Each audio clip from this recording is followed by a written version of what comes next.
অসম প্ৰদেশ কংগ্ৰেছ কমিটিৰ সন্মানীয় সভাপতি সাংসদ গৌৰৱ গগৈ ডাঙৰীয়াই 2026 চনৰ নিৰ্বাচনৰ প্ৰতি লক্ষ্য ৰাখি কংগ্ৰেছ দলৰ নিৰ্বাচনী প্ৰচাৰৰ কাৰণে ইতিমধ্যে আমাৰ সভাপতিয়ে এই 10খন UP ভেন LED ভেন এই ভেনকেইখন ইতিমধ্যে বিভিন্ন বিধানসভা সমষ্টিবিলাকলৈকে পঠিয়াইছে।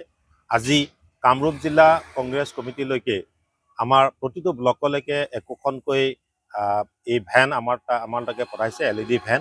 আৰু আজি দিনজোৰা কাৰ্যসূচীৰে প্ৰথমে গাঁও অঞ্চলত আৰু সন্ধিয়া আমাৰ যিসকল টাউন অঞ্চল আছে সেই টাউন অঞ্চলত আমি আমাৰ নিৰ্বাচনৰ যিটো গীত সেই গীতৰ লগতে কিছু দৃশ্যাংশ আমি প্ৰচাৰৰ কাৰণে আজি জিলা কংগ্ৰেছে ব্লক কংগ্ৰেছসমূহলৈকে একোখনকৈ এই ভান পঠাইছে। আৰু আশা কৰোঁ এইবাৰ নিৰ্বাচন এক ব্যতিক্ৰমী নিৰ্বাচন হ'ব আৰু এই নিৰ্বাচনত যে কংগ্ৰেছ দলৰ বিজয় নিশ্চিত হ'ব সেই কথা আমি দৃঢ়ভাৱে ক'ব পাৰোঁ।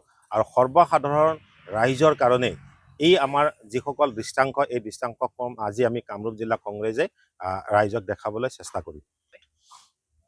যিটো পৰিৱৰ্তন সময় পৰিৱৰ্তন জাতি বাচাও মাটি বাচাও এই পৰিৱৰ্তনৰ যাত্ৰা গৌৰৱ গগৈ ডাঙৰীয়াৰ নেতৃত্বত AICCৰ নেতৃত্বত ইতিমধ্যে অসমত এক আলোড়নৰ সৃষ্টি কৰিছে। আপুনি দেখিছে যে সাধাৰণ জনসাধাৰণে এই পৰিৱৰ্তন যাত্ৰাক যথেষ্ট সঁহাৰি দিছে আৰু আমি কোনো নিৰ্দিষ্ট সময়সীমা আগতীয়াকৈ নজনাকৈ এই পৰিৱৰ্তন যাত্ৰা আহিছে।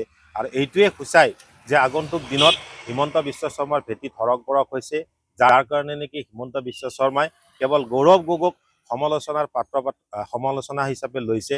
আপোনালোকে দেখিছে বিধায়কবিলাকেও যোৱাকালি বিভিন্ন ধৰণে সমালোচনা কৰাৰ কাৰণে চেষ্টা কৰিছে, কিন্তু ৰাইজ উঠি পৰি লাগিছে।